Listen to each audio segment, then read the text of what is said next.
이때 정말 중요한 것은 안 가면 큰일 나요. 계속 불출석하면 폐지가 되기 때문에 어떻게 해서든 꼭 미리 연차를 내셔서라도 가셔야 됩니다. 그러면 후에는 네. 내 소득이 올라가거나 내가 돈을 어디다 쓰거나 뭐 이런 게 다 상관없는 건가요? 다 상관없습니다.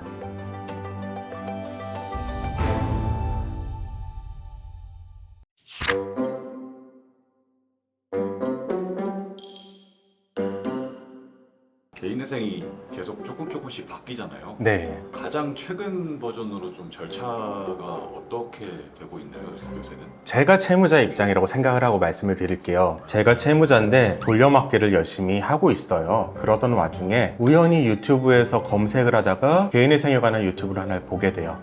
이걸로 나도 어떻게 채무를 면책받을 수 있지 않을까라고 고민을 하면서 여러 영상을 보게 됩니다. 그러다가 마침 제 영상을 보고 상담을 할 때는 여러 군데 한번 상담을 받아봐야 되는구나 라고 생각을 해서 저희 사무소, 이름이 비슷한 다른 사무소, 다른 변호사님이 하는 또 법무법인, 네이버 검색도 해보고 하면서 한 7, 8군데를 전화를 하게 되죠.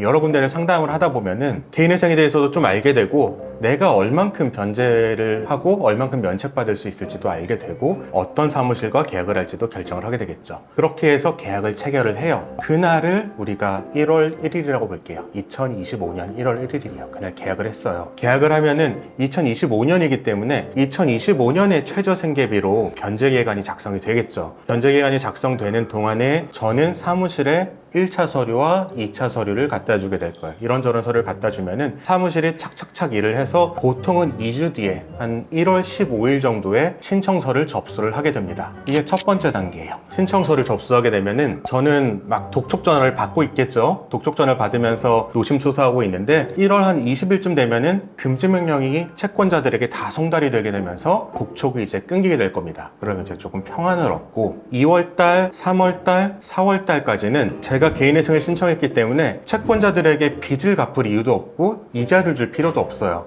독촉도 안 와요. 조금 여유 있게 시간을 보내는 동안 법원에서는 2월 1일쯤에 보정 권고가 첫 번째 보정 권고로 내려올 거예요. 이 보정 권고는 대부분은 이런 내용이에요. 당신이 신청서에 쓴 소득이 실제 소득이 맞는지 소명하시오. 그리고 당신이 얘기한 부양가족이 실제와 맞는지 소명하시오. 재산도 소명하시오. 이런 내용이 나올 거고요. 보통 보정서에 대한 보정기간이 2주가 주어지기 때문에 저는 자료를 준비해서 사무실에 전달을 할 테고 2월 15일 정도에는 사무실에서 보정서를 제출을 할 겁니다. 그럼 첫 번째 보정을 마쳤는데 이 첫 번째 보정으로 끝나는 경우도 있지만 많은 경우는 2차 보정까지 가요. 2차 보정은 사무실이 낸 보정서를 보면서 회생위원이 너가 소명한 부분 중 이러이런 부분은 믿기 힘들다. 더 소명을 하거나 변제율을 올려라 라는 보정이 2차 보정으로 나옵니다. 이거는 1월 1일에 신청을 했고 2월 15일에 보정서를 제출했다면 보통 3월 1일 정도 나와요. 사무실에서 저에게 연락이 오고 저는 자료를 주고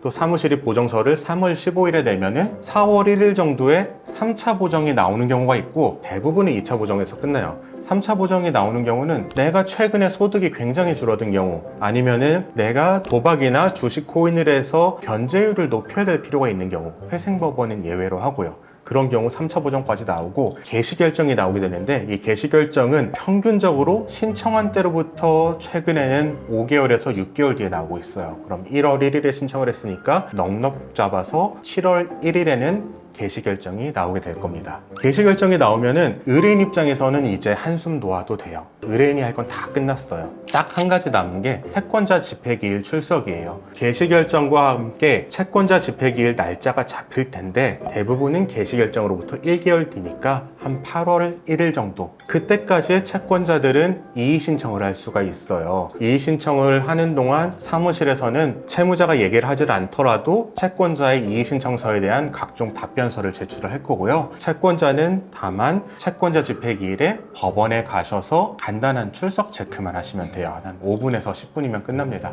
이때 정말 중요한 것은 안 가면 큰일 나요. 안 가면 채권자 집회기일에 한 번 더 잡히고 계속 불출석하면 폐지가 되기 때문에 어떻게 해서든 꼭 미리 연차를 내셔서라도 가셔야 됩니다. 이 과정에서 가장 중요한 절차를 제가 일부러 말씀을 안 드렸는데 뭐냐면은 변제금을 내야 되는 거예요. 이 변제금은 개시결정 때 정해질 텐데 대부분은 마지막 보정서를 낼 때 그 변제금이 정해집니다. 마지막 보정서에 쓴 변제 계획안대로 법원이 개시 결정을 내리거든요. 그 변제금은 제가 아까 말씀드린 대로 7월 1일에 개시 결정을 받았다면 그때 가상계좌가 열려서 입금이 가능해지는데 7월 1일에 가상계좌가 열렸더라도 우리가 신청일로부터 90일 뒤부터 변제금을 납부할 의무가 있거든요. 신청일 90일 뒤는 4월 1일이에요. 그럼 4월 1일 첫 달치 변제금, 5월 1일 두 달치 변제금, 6월 1일 세 달치 변제금, 7월 1일 네 달치 변제금을 7월 1일에 한 번에 넣어야 돼요. 한 번에 못 넣을 수도 있어요. 하지만 채권자 집행기일인 8월 1일 전까지 그걸 다 내야 됩니다. 내야지 채권자 집행기일에 갔을 때 별 문제가 없고 그로부터 대략 한 달 뒤인 9월 1일에는 인가결정이 내려질 수가 있어요. 인가결정은 우리가 도장을 인감이라고 하잖아요. 법원이 나의 변제계획안에 최종적으로 도장을 찍어주는 거예요. 판결문처럼 이제는 바뀔 수가 없어요. 채권자가 아무리 이의신청을 해도 변제금은 바뀌지 않습니다. 이때부터는 그냥 열심히 매달 변제금을 내시면 되는 거고요.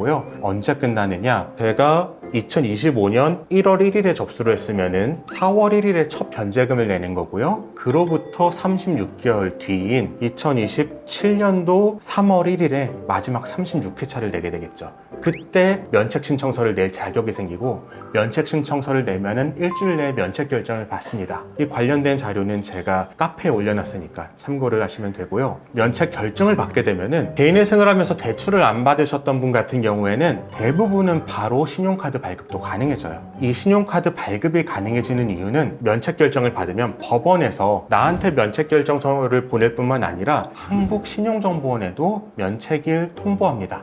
그럼 신용정보원에 등록된 공공기록이 삭제가 됨으로써 나의 신용이 회복이 되고 신용카드 발급도 가능하고 또 은행에서 대출도 가능해지는 겁니다. 그러면 인가결정이 난 후에는 네. 내 소득이 올라가거나 내가 돈을 어디다 쓰거나 뭐 이런 게 다 상관없는 건가요? 다 상관없습니다. 조건부 인가가 아니라면 그 이후에 내가 정말 뭐 사업이 너무 잘 돼서 내 빚이 1억인데 1년에 10억을 벌어요. 그런데 인가받은 변제계획안에는 1,000만 원만 변제하면 되는 걸로 돼 있어요. 그럼 1,000만 원만 변제하면 됩니다. 채권자들이 막 따져도 따져도 소용이 없어요. 그거는 인가 결정이 났기 때문에. 그게 무적인 네, 무적입니다.